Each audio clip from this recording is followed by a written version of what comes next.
You are listening to Chi Conversations, a podcast about anything and everything that matters to Chi Omegas.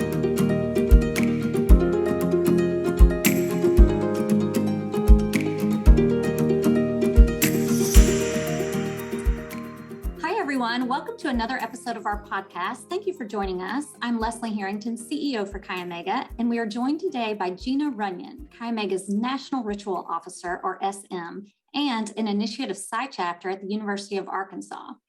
Gena has a long-standing history with Chi Omega. Upon graduating from Arkansas, where she served our founding chapter, Psi Chapter, as the Panhellenic Delegate, she began work at the Chi Omega Executive Headquarters as a national leadership consultant, then as a regional director. Following her time at Chi Omega, Gena spent a number of years in student affairs, most notably as the director of Greek life at the University of South Carolina, where she led 33 fraternities and sororities. Currently, Gena is the Development and Alumni Relations Director at the YMCA Camp Greenville. Gena began her service on Chi Omega's Supreme Governing Council in 2016 as SKA. She was reelected as SKA in 2018 and in 2020 became SM. Gena has also served as a National Panhellenic Conference delegate, a member of both the National Recruitment Team and the National Extension Team, and as a chapter advisor to Epsilon Lambda chapter at Furman University. As SM, Gena is the Governing Council liaison to the collegiate chapters in the Northeast region, North Carolina and South Carolina, and she has also been the Governing Council liaison to Chi Omega's Special Committee on Diversity, Equity, and Inclusion since inception. Gena lives in Greenville, South Carolina with her husband, Bob, a member of Sigma Alpha Epsilon, and daughter, Lily. Gena's son, Kel, is an SAE at the University of South Carolina. In her free time, Gena is a very active member in her community. She's involved with the Junior League, the YWCA, J.L. Mann Academy School, Rotary Book Club, and Westminster Presbyterian Church. She is also a member of Chi Omega's 1895 Society. Well, Gena, we are so honored to have you with us today. Thank you for making time for us. Thank you, Leslie. I'm excited to have my turn with the podcast. Okay, well, let's dive into some questions that reveal what our SM is really like. Let's start with your Chi Omega experience. Why did you even join Chi Omega? Well, Leslie, I wish it was this fabulous story, but I really just followed in my best friend's footsteps. She's a year older and went to the University of Arkansas, and I followed the pig trail all the way behind her and ended up at the U of A in the fall of 1987. And decided to go through recruitment. I loved recruitment. Let me first off tell you, back then we had food every round, and I ate my way through recruitment, much like the Very Hungry Caterpillar in the children's book. Yep. Loved it. Had such a great time. And for some reason that year, they decided to do a 3-party preference round. I think it was the one and only time in the history of the University of Arkansas. So I had 2 other wonderful, options that I had to get through to get to 940 West Maple. So I was very excited to walk through the doors of the Chi Omega house. And I have to tell you that my hair was large. It was teased. It had been curled. I had a tea-length lace dress. And, just to kind of set the tone with the late 80s, if you will. But I can remember reading the symphony at preference round and thinking, this looks familiar to me. This is kind of how I was raised or how I like to live my life. And I remember telling my best friend, Monty, at that time, I was like, Chi Omega feels like home. And I learned later that she really thought I was going Tri-Delt. So surprise, I didn't. Well, that is the best surprise that we could have had, for sure. But I'm interested to know, what would you say once you did join Chi Omega? What's your favorite memory from Psi Chapter? Oh, gosh, there's so many. I would probably have to start. I can't pick just one, Leslie. I'm sorry. Probably pep rallies at the Chi Omega Greek Theater. We always had, supposedly, we had the first 2 rows reserved for our chapter. But I can remember one pep rally in particular. We were late, imagine that, and some pie-fies were sitting there. And we just looked at them and we were like, scoot over, so we all scrunched up together and sat there with the pie pies. I have fond memories of that, of taking carnations to our founders' graves for Eleusinia. And, really just all the memories are special to me of my time at the University of Arkansas. Well, Gena, it sounds like you are very Panhellenic and have Panhellenic spirit for not kicking those pie pies off your row. In fact, you've been Panhellenic at other times in your life. You were the director of Greek life at South Carolina for 11 years. Tell us about that experience and why you think fraternities and sororities are relevant today still. Sure. I'd love to think about my journey to start with. And, I was Panhellenic for 2 years at Arkansas. My dream came true, and I got to work for Chi Omega on the national level as a national leadership consultant and then a regional director.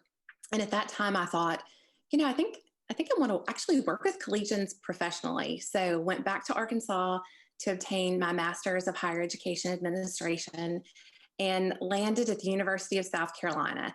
And one of the first things that I was asked to do at USC was to start researching and being a part of the process and the team to build a Greek village.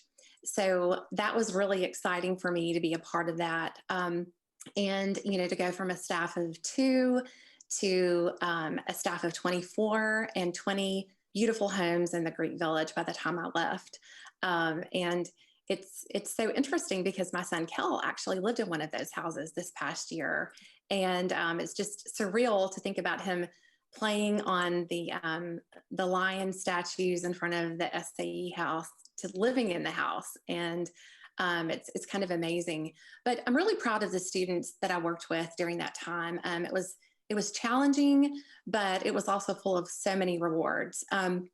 Really my personal leadership motto is educate, delegate, motivate, and to be able to work with collegians and get them to understand that they too could step into a leadership role and hold their peers accountable. It was just really rewarding. But in terms of relevancy, I really feel like students at that pivotal time are looking for connection. They're looking for friendship.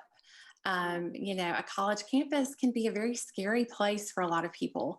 And I think that that's something that Greek life is uniquely positioned to do and to offer, to promote scholarship and leadership and community service and friendship. It's a really great thing to be a part of. And when things were good at the University of South Carolina, they were really good. And the students were raising money and, tutoring children and supporting and lifting one another. And I think that's what it's all about. Absolutely. Gena, you mentioned your son, Kel. He's a fraternity man right now. What has it been like for you to have a front row seat to his experience? Oh my goodness. Leslie, I'm really shocked that I let go as easily as I did. And I don't know if it's because he graduated during the onset of the pandemic and his freshman year was, masked. But he was ready to go. And, my husband and I, Bob and I felt like we had done just about all we could do to raise him to be responsible and caring and all the good things. So we let him go. Occasionally he'll share some tidbits of things that are happening, and I'll kind of squirm a little bit, or he'll ask my opinion about, Mom, how does Chi Omega handle this? He was recently elected treasurer and will complete his second term coming up. And I think that's been eye-opening for him to step into a leadership role. But, I've been to 2 SAE Moms weekends now, and I have had the best time. Honestly, I can say I haven't met one of those guys I didn't like. Do they do some crazy things? Yes. But are they there for each other? And do they have each other's back? Absolutely. And to me, that's what it's all about.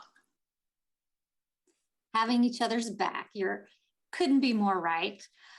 Speaking of having your sister's backs, you are the liaison to Chi Omega's Special Committee on Diversity, Equity, and Inclusion, and the work is still ongoing and will be for quite some time. What DEI initiatives are you most proud of thus far?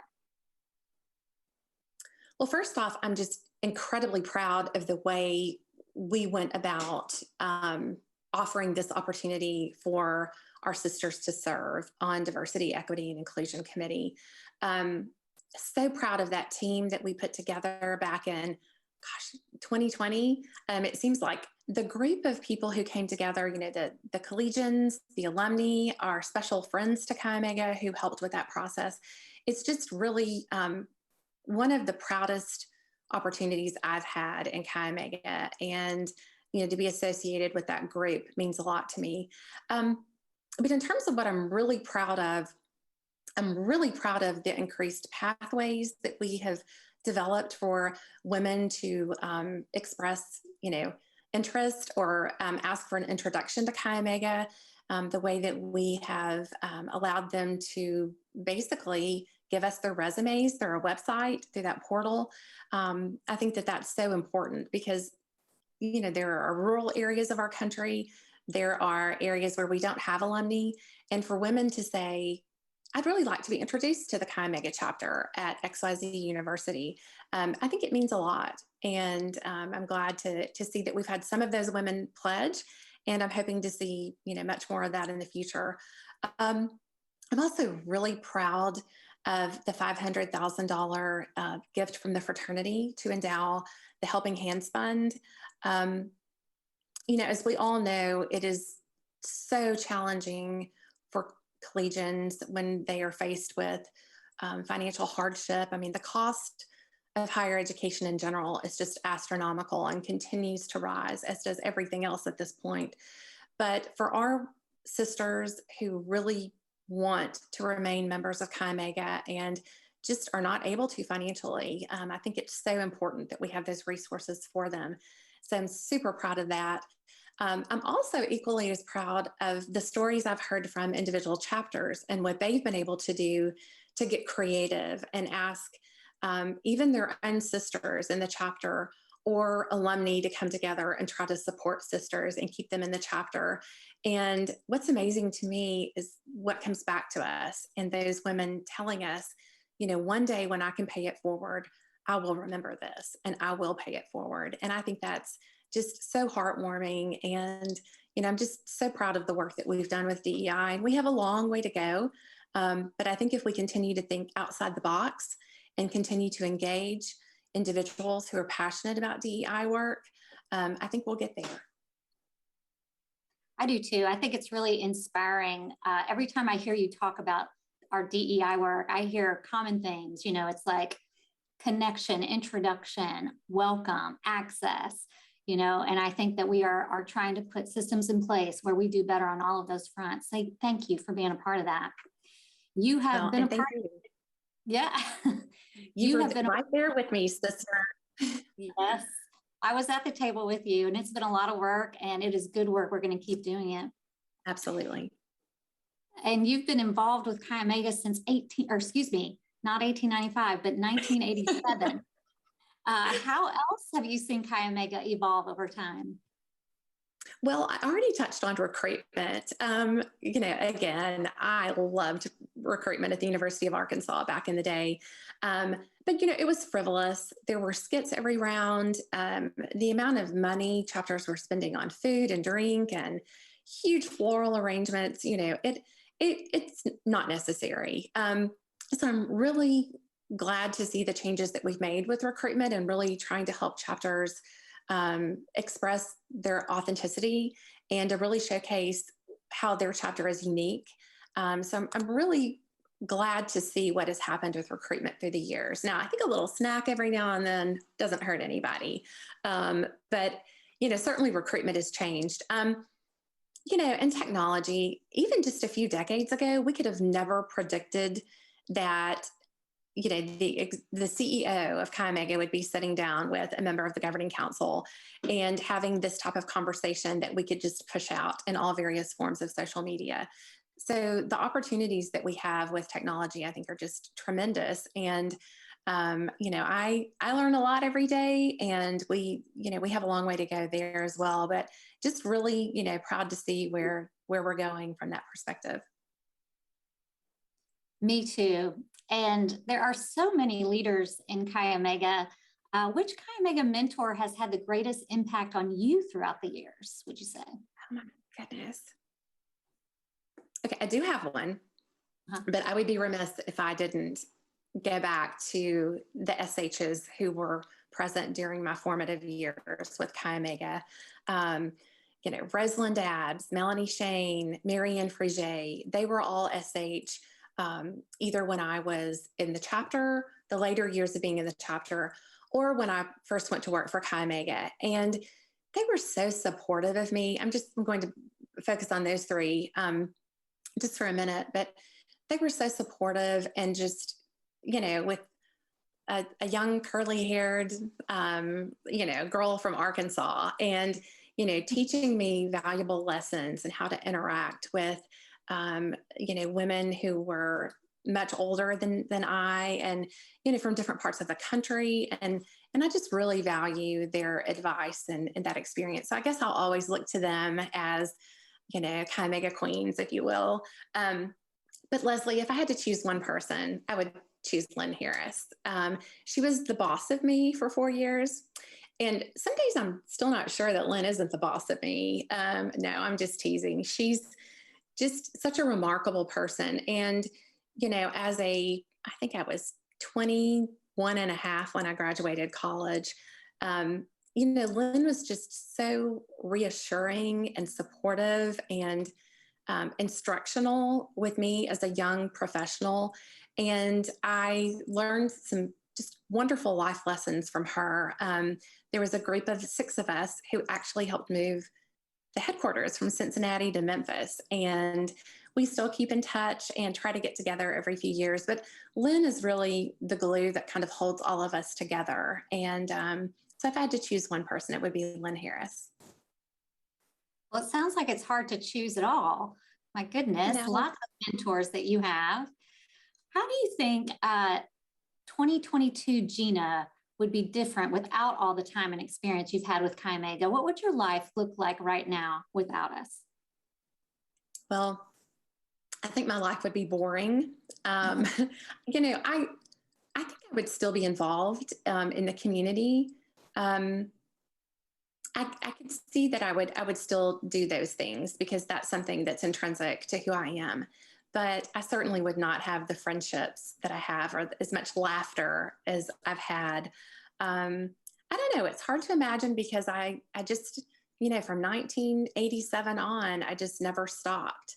I think I tried after the birth of, I don't know if it was Kel or Lily, I tried to roll off the NRT for a bit and they said, we'll give you a short break, but then we need you back. And, for me, I just kept saying yes to Chi Omega. And there were times I had to say, not now, but, give me some time. I'm in this season of life. And I think that really is just indicative of any alumna and, how she may choose to spend her time. But my life has definitely been enriched by Chi Omega. And Chi Omega has been enriched by you, Sister Gena. I have a really fun fact about you, and that is that you have a very specialized skill that you learned traveling as a Chi Omega National Leadership Consultant. You have perfected what we call the airport walk.